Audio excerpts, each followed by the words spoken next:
Have you been in a board game shop, or maybe you've browsed Board Game Geek for the first time and you've heard people talk about, oh, that's a Rosenberg game, or a Stefan Feld game, or a Hargrave game, or even a Knizia game? You might be thinking, wow, what sort of language are they talking about? Who are these individuals?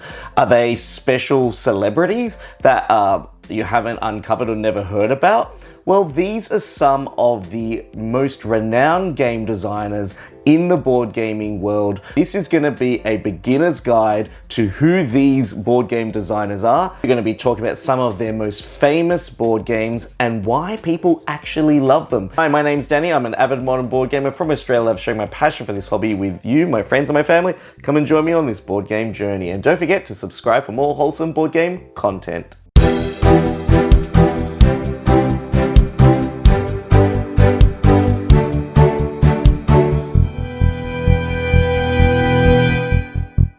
Now, the first design I want to talk about is one of my favorites. In fact, it was my mission this year to play as many board game designs by this guy. And so his name is Stefan Feld. And Stefan Feld, if I grab from the top of my pile of games here, one of his most popular games is a game called The Castles of Burgundy. Yes, the cover of this game doesn't look very appealing, but I promise you that there is a wealth of replayability in this game box alone. So some features of Stefan Feld's games is he is typically your Euro point salad midweight game designer. A lot of his designs often have different regions that you're going to try and explore and push in, and they're often color coded as well. I've noticed that his designs often have like a 6-region system. So in Castles of Burgundy, there are 6 different colored tiles you can deal with. You can place them on your map based on the value of the die that you've basically rolled and picked, and you can modify the die values, and you're essentially trying to score points in a variety of different ways. The interesting thing about Stefan Feld is the way you select your actions. In a lot of his games, he often toys with the idea of what does a player do on their turn and what's a unique way to get them to do it. So here in Castles of Burgundy, it's basically picking a die and then deciding what you're going to do with that value. And then the restrictions that surround that die pick really creates the puzzle that players like to dive into. Then there are other games where it's like Amerigo, where there's a little drop tower, which he then revisits in the game Marrakesh, which is also behind me, where you drop these little keshies into a tower, and based on what comes out, you pull them out and then use them to power different parts of your player board. And there's lots of different regions and color coding that you have to kind of engage with. Then you've got games like Amsterdam, where basically you have a wheel and you have to put resources on these wheels, but you can't access those resources until the wheels rotate and then the cubes get pushed out. So you often are contending in his games with a Euro point salad puzzle, and a point salad basically is a game that has lots of different ways for you to score points. There's not one direct linear path, but think of it more like a web where you can kind of go to the different parts of the periphery of the web to try and get points in different ways. And he often likes to dabble with the idea of tracks. The fact that when you progress up certain tracks, whoever's furthest in the track has a certain bonus, or they might get to pick first in the following round, or it determines play order. Then you've got things where if you don't do certain things, you get penalized. So in a game like Bora Bora, there are lots of different contracts you have to fulfill, but if you don't fulfill them, you take a negative penalty. And so his Euros are often really cool, intricately woven puzzles that you kind of want to tackle time and time again. The next game designer is probably one of my favorite female board game designers in modern board gaming, just because I'm someone who comes from a microbiology background and I love plants, I love studying life, and I also love building aquariums and terrariums. Elizabeth Hargrave is probably one of my favorite game designers because of the themes that she uses. Plus, she's so good at designing beautiful Euro games. Now, one of the things that I often look in a game is scientific accuracy and the way that scientific concepts are represented and portrayed in the mechanics that you're playing with. And so one of her most famous games is Wingspan, which is an engine building card comboing game where basically you're attracting different species of birds into your habitat board, which basically has like a grasslands, a forest, and a wetlands, and you're basically placing these birds in 3 different rows, creating eggs, but also you're triggering those birds' abilities every time you take that row's action. And because there are like hundreds of different wingspan birds, there's so many different synergistic combos that you can create when you play the game. And I love wingspan so much. I just love positive effects that you get when you trigger your tableau. When you find a really good bird combo, immensely satisfying. Then she designed a game called Mariposas, which is all about the migration of the monarch butterfly. And so you can kind of dabble in like the life cycle of a butterfly and the different regions that those butterflies travel when they migrate. And then there's a game called Undergrowth, where basically it's about mushrooms, and then you're dabbling in like decay and different species of mushrooms and some of the chemicals that they use. And then she's even designed a brand new game about collecting seashells. So I just love the scientific nature of her games and how real life interactions, biological interactions, can be represented through crafty and well thought out game design. This next designer is probably one of my favorites, and yes, I'm probably going to say this about all the designers in this video just because I just like what they do.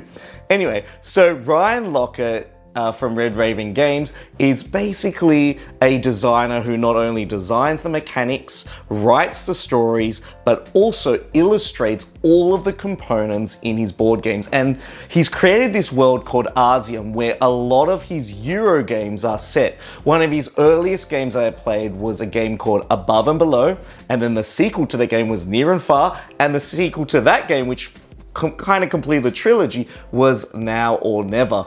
And then you've got games like The Ancient World, City of Iron. Basically, Ryan Laukat likes to create evocative settings where players get to immerse themselves in another land, another place. They get to explore different realms, engage with different characters. So if you're someone who likes D&D, but you also like Euros, Ryan Laukat's world of board gaming might be up your alley. He's even, I think, designed his own like RPGs set in the world of Arsium as well. But a lot of his board games have a central Euro mechanic, and they often include some sort of map.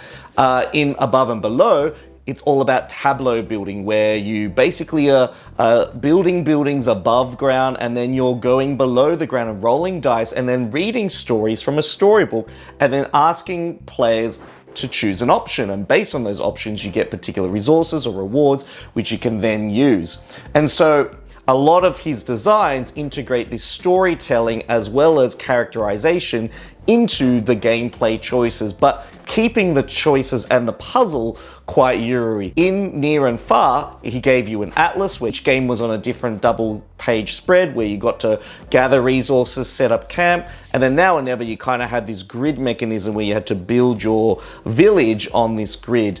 But one of his most famous games is actually a game called Sleeping Gods. Now, the best way to describe this game is if you like The Legend of Zelda, Breath of the Wild, or Tears of the Kingdom, imagine that condensed down into a really cool story-rich experience. And whilst it is story-based, there is some really great Euro mechanics in, especially the combat, where the creature cards come out with like little grids on them, and you have to slash and you have to kind of fill up their grids in order to defeat them, which makes the game and the battles really powerful.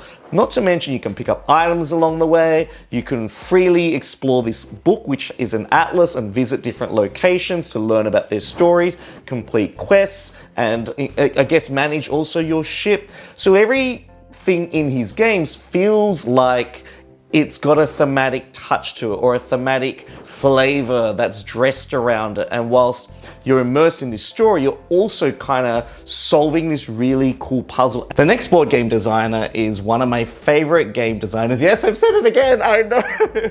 But basically, he is a local game designer who lives here in Australia. And I'm all here to always support Australian board game designers and people who kind of want to push that envelope. His name is Phil Walker Harding. One of his most popular games is a card game called Sushi Go.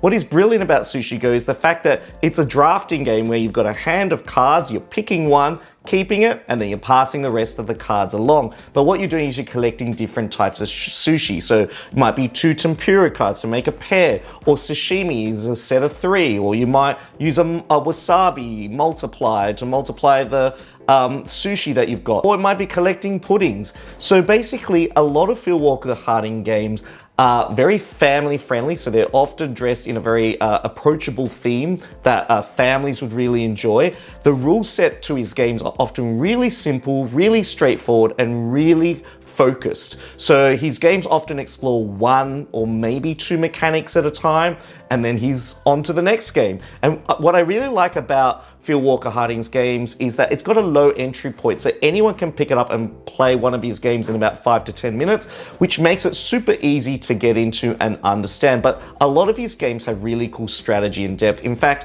one game that I own of his is called Planted, where basically you're drafting plants and then fulfilling those plants' requirements by collecting little element cards. And my friend's family absolutely love Planted, and whenever we go over and have a games night, that's the game they ask for, just because it's a theme that they really like, but also it's got that, you know, really simple Euro resource mechanism that you can really get into. And I think a lot of Phil Walker Harding's games are really great stepping stone or gateway games into some of those mid-weight to heavier Euros. He's got games like Shelfie, where it's basically like Connect 4, where you drop little tiles down and try and create little patterns, but you're drafting them from this little mat. Then you've got games like Barren Park, which is a polyomino style game where you've got little different shaped tiles, and you're trying to slot them into your board in order to, I guess, get as many points and cover the space up. And so his games often have that really cool twist of like different ways to score points. Might be collecting a set. There's often a spatial puzzle or kind of like a mechanic that you have to explore from different angles. And they're just really such a joy to teach and a joy to play. And following on from Phil Walker Harding is the acclaimed Matthew Dunstan, who almost got a Spiel des Jahres this year for one of his games, the Guild of Merchant Explorers. What I like about Matthew Dunstan is his games are very easy to grasp, they have a low rule set, but when you piece all the different modules together in his games, it kind of creates a more complex strategic experience. So he has this often this design approach where his foundation of entering or playing a game or understanding a game has a very simple rule set, but then the modularity of this build-up of different things you can do and how you do them and branching out really exists in his game. So for example, Guild of Merchant Explorers, there is a base level of mechanics that all players kind of have access to, but then as the game progresses, you're going to access these certain cards that give you things that only you can do, or special abilities that only you can do on your map.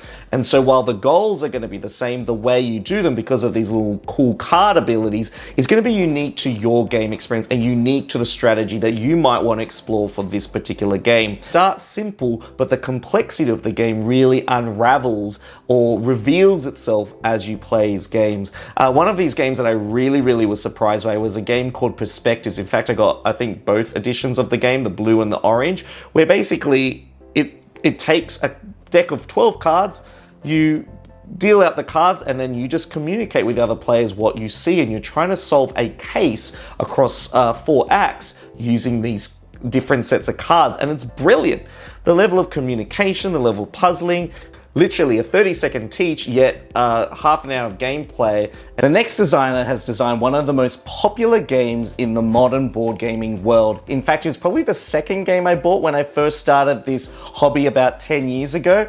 And basically it's a cooperative game called Pandemic. Matt Leacock is a game designer that is renowned for designing cooperative games where all the players at the table versus the system of the board game itself. So think about it, imagine if 4 players are playing against a video game and they're working together in a team to try and, I guess, achieve win conditions as a collective group. Usually a feature of his games is a little ticker timer where there's a countdown time clock. For example, in Pandemic, it's the number of outbreaks. You've got epidemic cards that kind of reinfect different areas. And so if you kind of are overwhelmed by the number of disease cubes, they kind of take over the planet and you can't kind of like treat them or help people out, then you lose the game. So he often really has designs games that are more set on a global level. In fact, the Pandemic series has spawned all of these cool expansions, as well as different variations of the original Pandemic system. There's Fall of Rome, there's like a Cthulhu themed one that I really like actually. Then there's 3 legacy ones, season 0, 1, 2, and 3, where you kind of open boxes and the state of the planet changes and the state of the viruses or the diseases you're combating changes. One big primary feature of Matt Leacock's designs is the fact that each player has an asymmetric power or ability. So in Pandemic, someone could be the medic, or someone can treat a disease for 1 less city card, or a player might be able to pick up another player and move them somewhere else, or fly around a lot more easily. It's quite characteristic of his games to be able to have these asymmetric powers, so each player feels like they have a little bit of agency in the game. They feel like, ooh, okay, this is my power, this is how I'm going to help the team. And so by combining those different asymmetric player powers, that's going to help you solve the puzzle in a different way. And the puzzle's going to slightly randomize itself each and every time just because of the way the Pandemic system works. And so he's really apt at creating these cooperative puzzles. The next 2 game designers come as a pair, and in fact they live across the ocean from here in a place called New Zealand, which somehow gets left off a lot of maps. Just check that Pandemic map. New Zealand doesn't exist on that map. Basically, they run a company called Garfield Games, and Garfield Games is a company that often creates trilogies of games with a very strong historical theme. Most of their games are Euro games with a lot of interwoven mechanics with resource management and card play and multifunctional cards, where basically the cards have multiple uses on them, but very, very high level of depth to the strategy, and also sometimes a bit of a steep learning curve to the rule. The anarchy, I'm talking about you. Basically, one of my first experiences with a Garfield game was Raiders of the North Sea, which is like this Viking game, but I kind of went in thinking it was going to be like combat-y, but actually the combat is just rolling dice, but you're actually just gathering different resources and gathering workers. But what's really interesting about that game is it's a worker placement game where you basically put down a worker and pick up a worker, and whichever 2 places you do that, you actually trigger the 2 actions on those spaces, and you're moving further and further across the 3 regions of the board. And the further away you can get, the more high quality the resources are. I've also played a game called Architects of the West Kingdom, Viscounts of the Kingdom. Viscounts, you have this rondel of where you're moving your, your leader around 2 different tracks, snaking in and out, and then trying to make sure that you create these little tokens that kind of collide together and trigger an action. And there's like deeds and debts, and you're trying to flip them over. There's often a lot of different things going on. I think there's also Inventors of the South Tigris. Sorry if I'm getting the names of these titles wrong, but basically you're creating different inventions, and it's all about card play, and there's also like area control.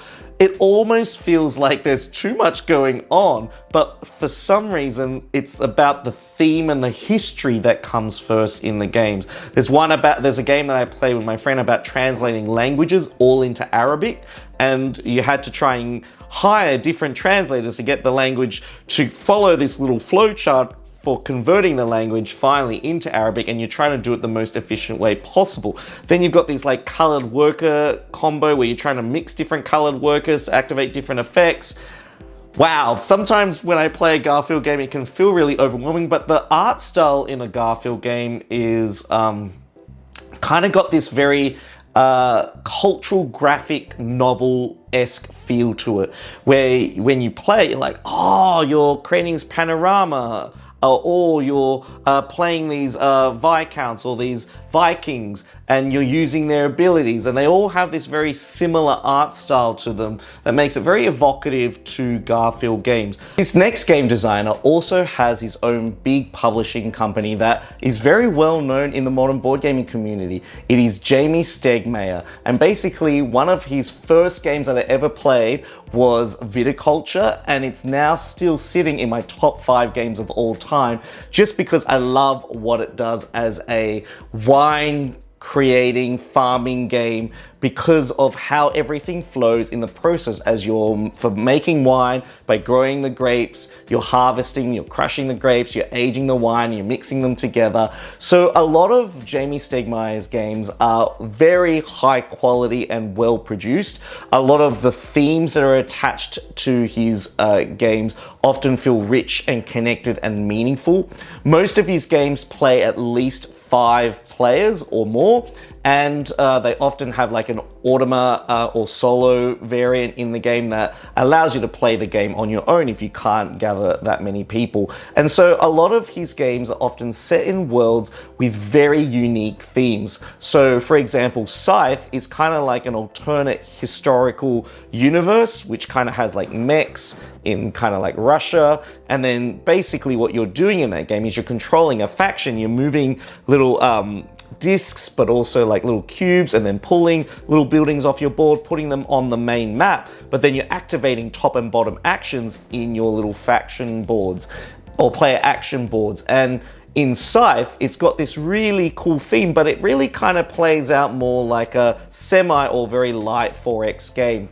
What's really interesting about that design is that not only is the theme really cool, but the fact that you get to set your win conditions. I think there's like 16, different win conditions from memory, and you just only have to trigger 6 of them in order to win the game. So you get to, as a player, have a lot of player agency. And I think that's what Jamey Stegmaier really tries to do, is to not only immerse you in a world, but also present you with unique mechanics that puts you in unique situations to make strategic choices, but also tries to give you a lot of player agency about how you craft your destiny in a game. This next board game designer, in fact, designed 2 of my favorite games.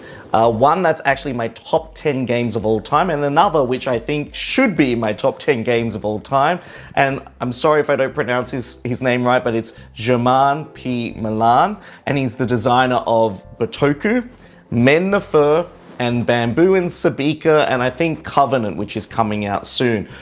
Botoku is one of my favorite Euro games of all time. Imagine a Studio Ghibli movie, but wrapped in this really complex, highly thematic Euro.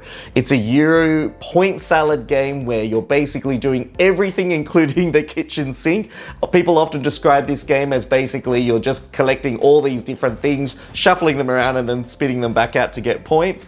But I love it. There's something about playing the cool little Japanese spirit cards out with different abilities. You can then use it for scoring at the end of each year, and then you try and get more cards. And then this game revolves around unlocking dice from your board, and then as you unlock the dice, you can then deploy the dice into 4 different regions on the main game board. And then as you deploy them to the regions, depending on the die value that you place there, the power of that action is going to be linked to that die value, and then it's going to cross a river, and then when you cross the river, you can do all these little bonuses, and then those spaces across the river are going to fill up. So if you're not early enough, or you're too late to cross the river, you might find yourself blocked out of certain bonus spaces. And so his games are intricately woven. There's a lot of deep mechanics, there's a lot of rules, but the rules are often related to the theme of the game. They're often related to resource management. There is very little luck in his games. One of my other favorite games of his is Men the Fur, which is basically an Egyptian themed game where there's different regions, but it all comes down to this central action selection region in the middle of the board where you're basically going, okay, I want to use this tile, place my little worker there, take this action. Then I'm going to move it over, move my scarab up, and then take an action. And then you're trying to collect points by delivering gifts, building pyramids, and you're also just trying to build sphinxes and move up the obelisk track and get little bonuses. So a lot of his games are characterized by the fact that there's a lot of little opportunities to get like 2 points, 3 points, 4 points, here or there in lots of different ways. But then as you bring it all together, it creates this like snowball of like points that helps develop your strategy. It is not everyone's cup of tea, but it just gives me such a great feeling when I play it because a lot of the interaction in this game or in his games are very indirect. You still like trying to develop your engine and your strategy and make your strategic moves, but there is still that element of, oh, if I don't think about where I'm using my die, that's gonna really give that opportunity to the other player. So this level of indirect player-to-player interaction is quite prevalent in his game. The next game design I want to talk about is a designer that's kind of evolved over time. There are some games I really enjoy from his and some I'm like, oh, this is kind of cool, this is kind of interesting. The design I'm talking about is Alexander Pfister.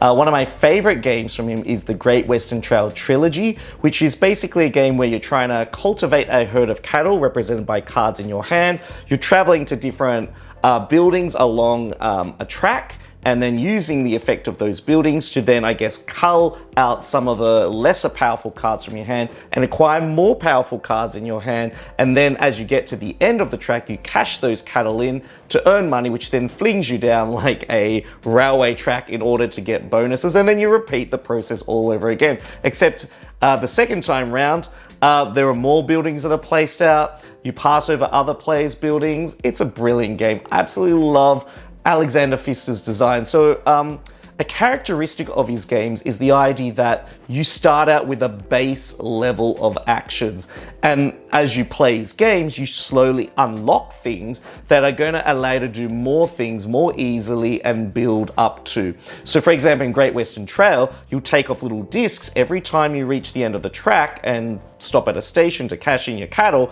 and then those discs will give you different abilities or allow you to repeat an action an additional time.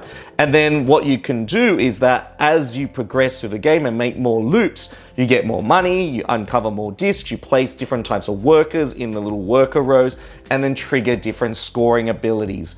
A lot of his games have that little progression of starting out weak but turning out really strong at the end of the game. A lot of his games often have a risk versus reward element to it, where you're like, ooh, I might need to get rid of this card in order to progress further in the game, but I don't really want to get rid of it. When is the best time to get rid of it? So an example of this is in Broom Service, where when you're choosing your actions in that game, and Broom Service is basically like Uber Eats for like witches, and you're delivering potions to different places around a map, you've got to decide whether you're going to take a brave action or a cowardly action. If you take a brave action and the next player after you takes a brave action, you don't get to do anything. So there's that risk versus reward element in order to gain an edge out over the other players.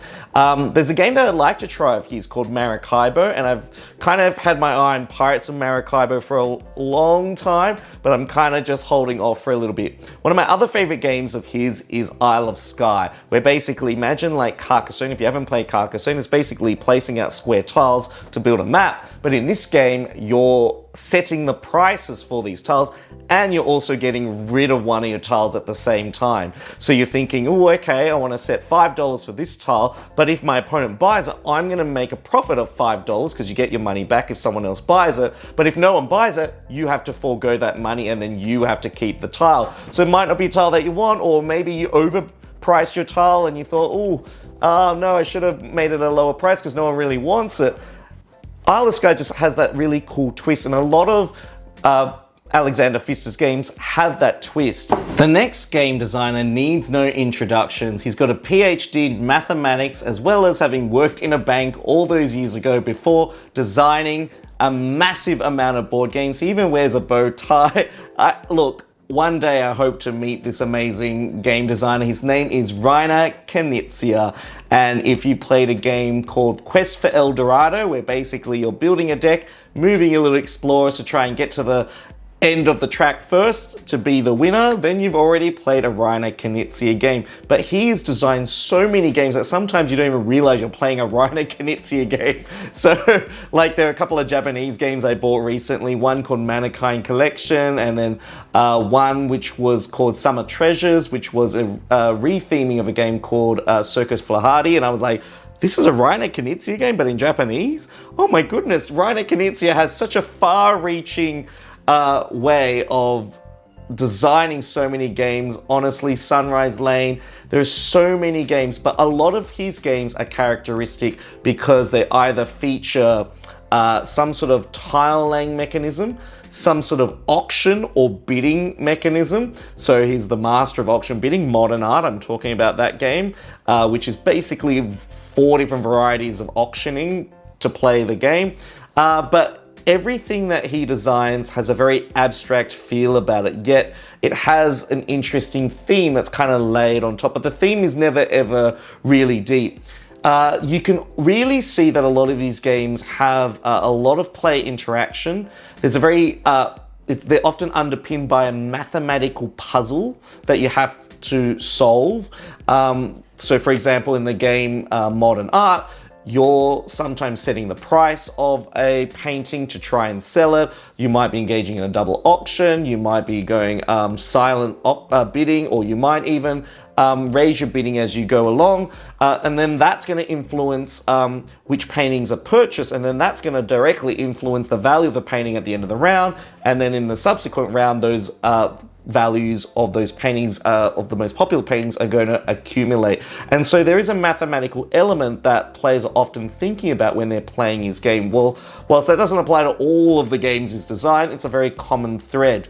There's a game, Mankind Collection, which I just mentioned. Basically, is like Texas Hold'em cat poker, where basically you've got 2 little cats that are on a stand, but then you're playing cards to try and have the biggest winning color combo in order to gain the cat tile and the little pillow it's sitting on, which gives you points at the end of the game. So he's often got like a bidding element, which kind of forces players to kind of engage with each other and interact and compete with each other in kind of like a little mini metaphorical arena. The next game designer is one that I've actually met twice, I think now. In fact, I hung out with him at PAX Melbourne a couple of years ago, and I really enjoyed his company. In fact, I went with him to like an Australian game designers little conference and met some budding game designers there too. This game designer I want to talk about is a guy called Daryl Chow, who's from Singapore, and he is all about celebrating games from Asia. I think he organizes like a little game con in Singapore annually, and he often has games coming out left, right, and center. He's designed games like Overbooked, which is like a game where you're trying to put passengers on a plane and seat them in the right spots. He's got a game called Overparked, which is all about like putting cars into a car park and making sure it all looks nice. And then he's got games like Walk and Roll, where you've got like a menu. It's like a roll and write game. You're trying to fulfill different orders on this menu. And you've got games like Cube Melt, as well as Chock-a-Block, which is about the high-rise apartments in Singapore. So a lot of his games have a Singaporean theme around it, whether it's the food, the culture, herbal medicine, and it's channeling that Asian cultural theme through the mechanics. There's a game of his called Rainforest City, where if you know about Singapore, it's got a lot of trees, it's got a lot of gardens, it's quite modern. Rainforest City is a ode to all of those unique species of animals living in Singapore. And so a lot of his games often have an Asian or Singaporean perspective to them, either whether it's an insight into the way of life or the types of food that you might find there, and immerses players in that gameplay. It's probably one of the most renowned designers that I know and I've encountered that really infuses the perspective of his culture and his country of origin in all his games and every mechanic that he kind of explores. And following from that, Daryl Chow often works with a Japanese designer called Saashi. And Saashi is a Japanese designer who has his own board game company called Hisashi and Saashi, and his wife actually is the illustrator for a lot of his games. Now, Saashi and Saashi has designed games like Remember Our Trip, which basically is a perspective game about going on holidays, going to Japan or Singapore, remembering the monuments and the restaurants that you ate at and the parks that you went to, and trying to lay them out onto this common board, seen by different perspectives depending on where you sit around the table. His games often have a very minimalistic art look to them, almost like a newspaper comic. And the games that he designs often have very simple rule sets, but the complexity of what you're engaged in becomes apparent every time you play. He's designed a game called Come Sail Away with Daryl Chow. Basically, it's all about housing passengers on rooms on a ship. That's literally it, except the puzzle is all about picking up these little passengers of different colors and placing them in different rooms and moving around your board in a circuit. And then having these little dormitories and the different little ways to score, picking the passengers as they come aboard.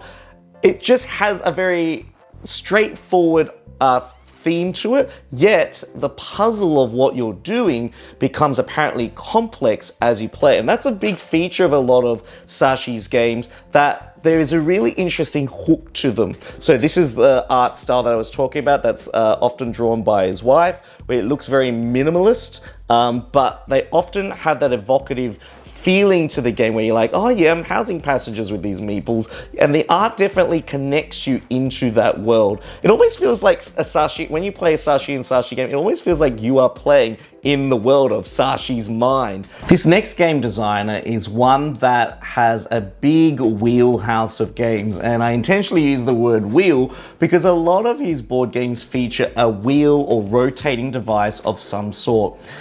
Games like Praga Caput Regni, where basically you've got these domino action tiles that go around this wheel system, and that you pull these tiles off and use those actions. Then you've got Woodcraft, which is all about growing, chopping up dice, growing trees, and then harvesting those dice again, and then selling them at the market to generate blueberries, a currency of course.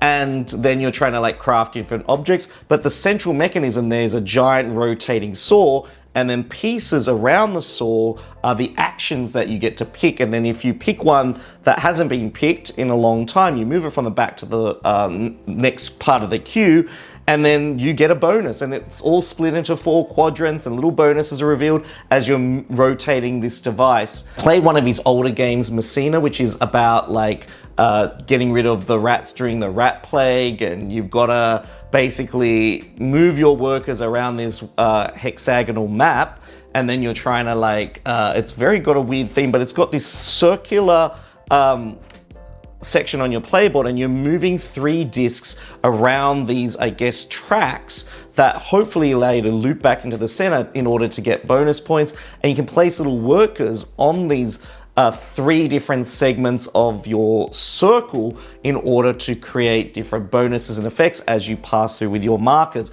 And so circles feature predominantly in a lot of Vladimír Suchý's games. I think in Evacuation, that's a game where basically you're moving off a planet that's dying and then moving everything to another planet, features this kind of track that connects 2 different planets together, and the 2 planets are 2 giant circles, and you're moving everything off one planet to the other planet, and you're trying to race against the other players to get there. He's got some really brilliantly unique ideas that I've not seen in any other Euro games.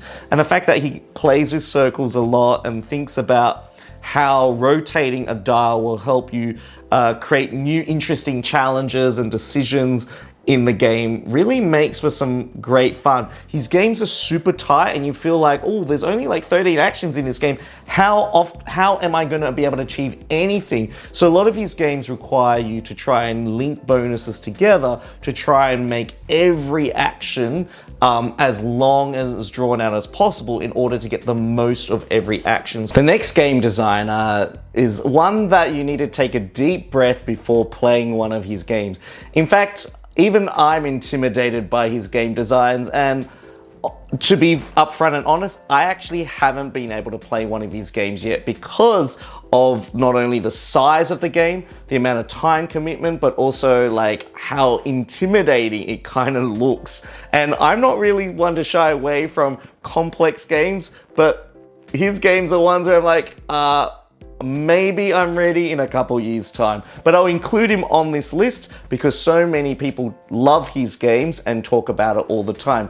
His name is Vital Lacerda. So when you hear a Lacerda game, think of very heavy, lots of interlocking systems, many rules, minimum maybe 2 to 3 hours of gameplay at the least, but very, very thematic. A couple of his games that he's created is Kanban EV, which is like building cars, kind of like the process of building a car. The Gallerist, which is probably the one I've gravitated towards the most if I were to try a Lacerda game, but I've kind of been on and off, hot and cold with whether I should get it, mainly because the size of the box is like quite vertical and large, as well as Weather Machine, and he's got quite a few other games coming. I mean, he does have some lighter mid-weight level games, but I've kind of distanced myself mainly because I don't know if I'm ready yet for a Vital Lacerda game, so I'm only going to keep this bit quite short because I just think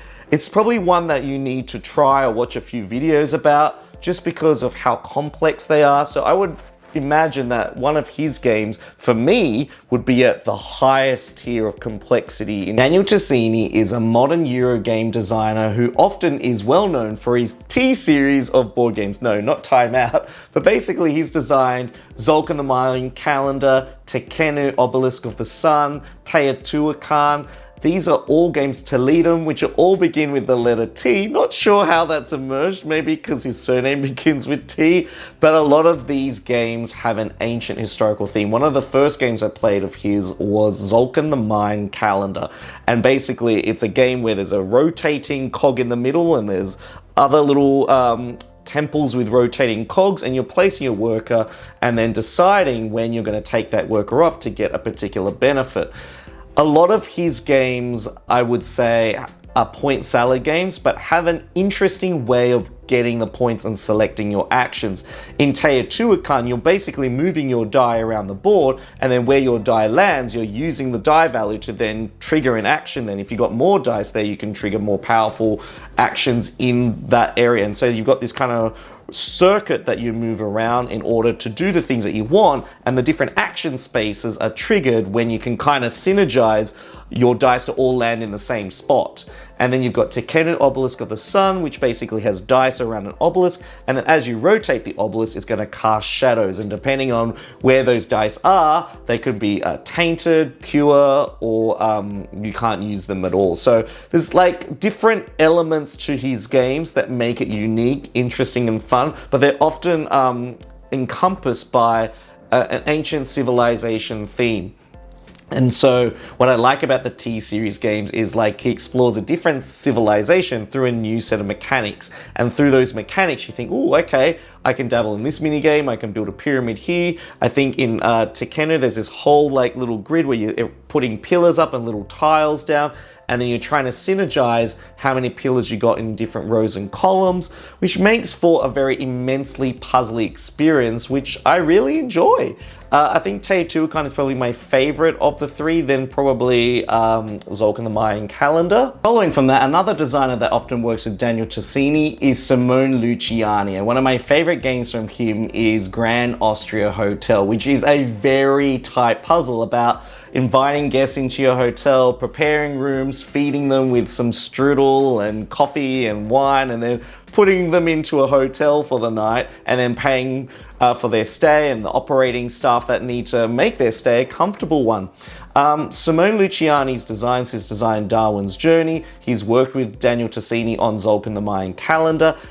Simone Luciani has also designed Golem, which kind of has these really cool tracks, and you're building like a little golem and using marbles as resources. He often has a innovative way of allowing players to take the action. So for example, in Grand Austria Hotel, you're rolling this pool of dice. The dice all get sorted into the by value into 6 columns, and each column has a different action associated with it. So it might be preparing a room, and depending on how many dice of that value are in that column, will allow you to do that particular action that many times. So it might be getting strudel or some cake, or it might even basically be playing a staff member from your hand, but getting a discount for the number of dice that are in that column.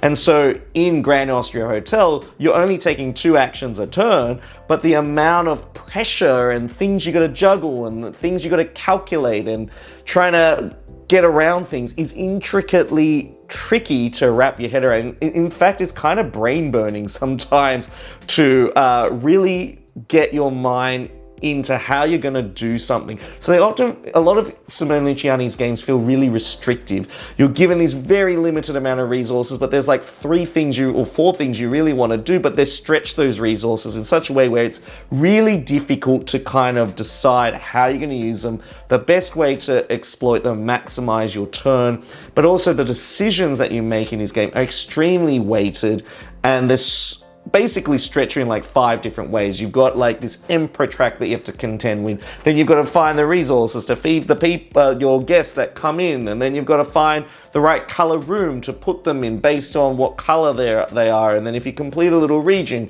you get money. If you complete like a particular color, and you get points. If you complete a different color and you get emperor track moving, but complete a 3rd color. You can already see that there's all these little threads that kind of come together that builds this beautiful tapestry of really fun old school Euro games, and a lot of his designs feel classical because they're all woven around these interesting mechanical puzzles that you have to like really contend with. The next game design I want to talk about is from Japan, and he recently won the Spiel des Jahres for a cooperative game called Bomb Busters. It's Hisashi Hayashi, and in fact, he often designs and publishes games under the Azaku brand, a Japanese company that produces some really high quality cool puzzle games.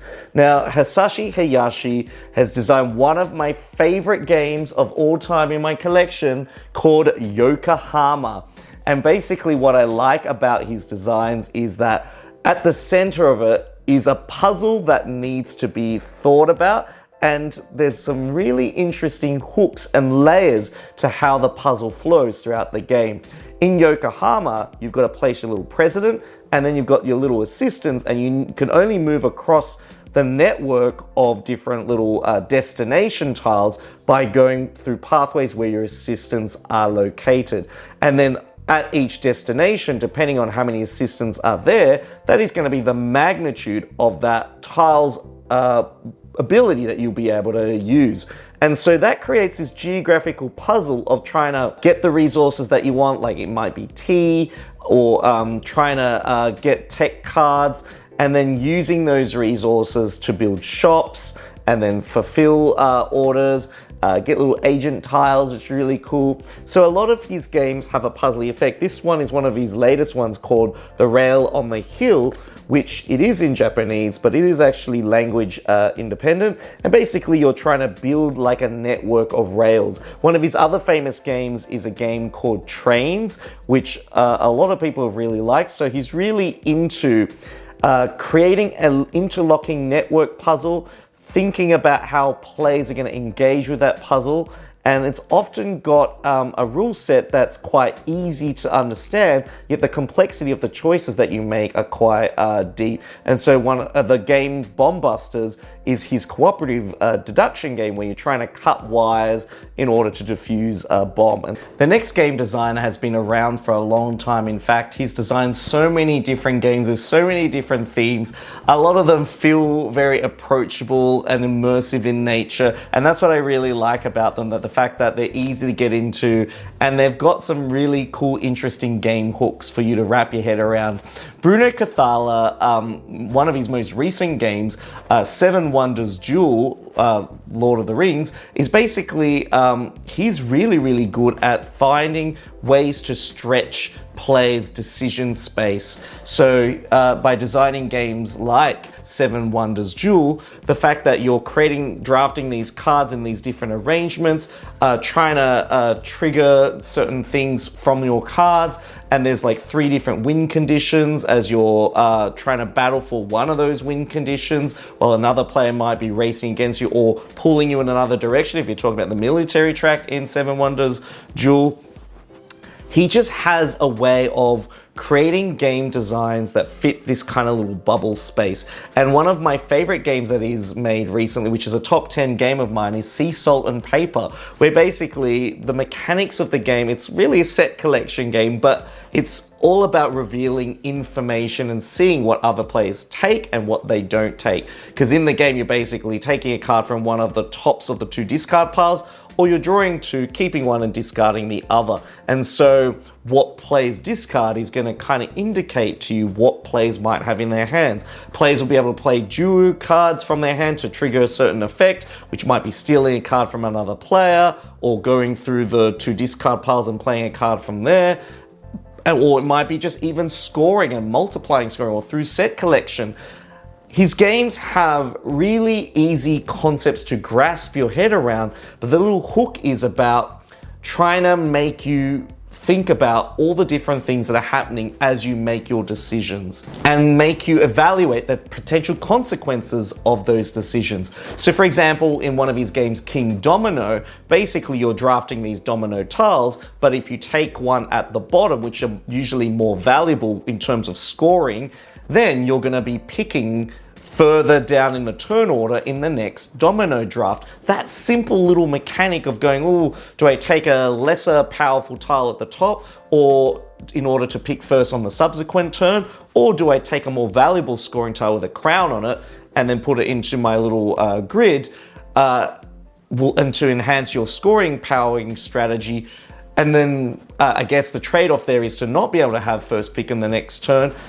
Those kind of opportunities often appear in his games. Next game designers are synonymous because their surnames are often associated together. Although they've designed games separately, they're often thought of as a designing pair. And that is Kiesling and Kramer, who are well known for designing the popular game Azul, which is basically a game where you're drafting tiles from factory tiles, then you're putting them onto this staircase pattern in your playboard and then converting them onto a wall to connect them horizontally and vertically to score lots and lots of points.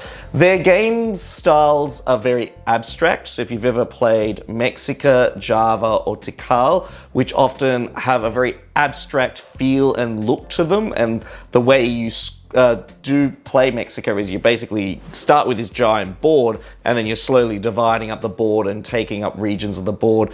It often has this very big scope which narrows down as the game progresses. They often have very abstract concepts attached to them, and often sometimes have area majority as well.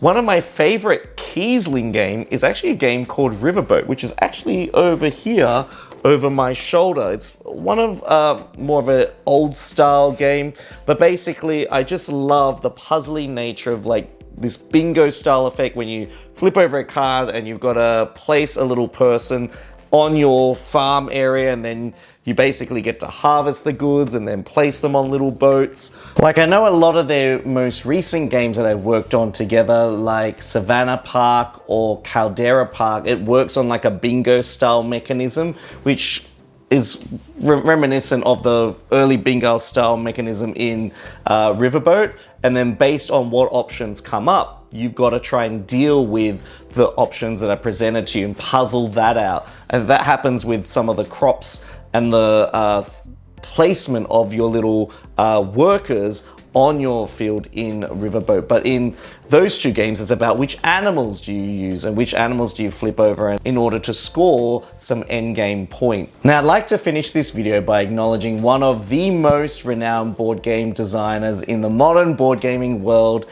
Everyone knows his designs, and if you haven't heard about him, well, you have a whole catalog of games to unlock and explore. It is the one and only Uwe Rosenberg.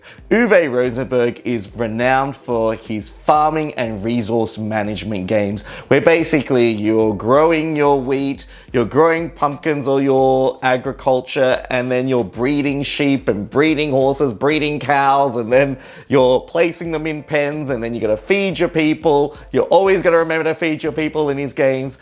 A lot of his games, and he's very well renowned for his worker placement style games as well.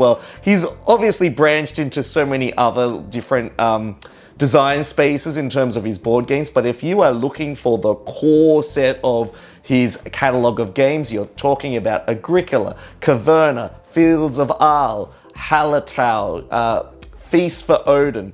There are so many games under his umbrella of board games that honestly, I could create like 10 videos and still not cover the depth of his games. So some characteristic things about Uwe Rosenberg is that he likes to give you a lot of options at the beginning of the game. In fact, some of his games feel a little bit sandboxy, but most of their games have this idea that you need to get resources. So if it's like a game like Glass Road, you've got 2 dials and the resources are gonna be pushed around these dials, and then as soon as you got enough space, those resource tiles are going to automatically convert those resources into glass and other things. But then you've got games like Agricola, where you start with a small family and then each round a different action space is revealed, and then everyone's competing for those action spaces in a worker placement style game. And worker placement is basically you're placing one of your workers to get an action, but that blocks that action out for all the other players until it gets removed. And so Agricola feels like a very punishing game because there's so much you want to do, and the spaces that open up provide you with some limited resources, conversions, and then you've got a plethora of different cards in your hand that you're like overwhelmed by. It is just a brilliant series of games he's designed. They're very characteristic of, he's very good with managing resources, presenting players with a resource puzzle, thinking about how players are going to use those resources. So in the Gates of Loyang, which is actually here behind me, players have to earn money through selling and growing different vegetables, but then the money is used to convert into victory points. And so the first victory point's worth $1, the second victory point's worth 2, and the next victory point's worth 3. And so to ascend this victory point track, you need to earn more and more money to go further and further up. And then you've got games like Ottawa, where you've got this cascading effect where you're placing things out on your little map as you're trying to save these fruit bats and propagate the fruit bats and grow orange trees. And then, yeah, it's just got this whole new level, and you always have to feed your people in your games, and that always becomes like the stretching moment where you're like, oh my God, I didn't save enough food. Someone's gonna starve in this game. He just knows how to do resources and farming well. Like in Hallertau, you've got this big shed that moves across. You're gonna move all these little boulders across in order to progress further forward. You've got games like Patchwork, some really cool, it's a 2-player game where you're trying to cover and make your quilt based on all the different polyomino shaped tiles that come out. He just has this way of using worker placement, giving you a multitude, a Charlie and the Willy Wonka style level of like options to choose from, and you basically carve your way throughout the game. And the next time you play his game, you're like, I'm gonna try something different. I'm gonna try and, you know, focus on building buildings, or I'm gonna focus on generating, you know, more produce. And so games like Fields of Arle, which is a strictly 2-player mid to heavyweight Euro about farming, you're pushing these little logs further up your board, creating spaces, using wagons to ship things, adding them to make little roads. Most of his farming games are featured in the top 50 Board Game Geek list of all time. So what did you think of these board game designers? Have you played any of their games?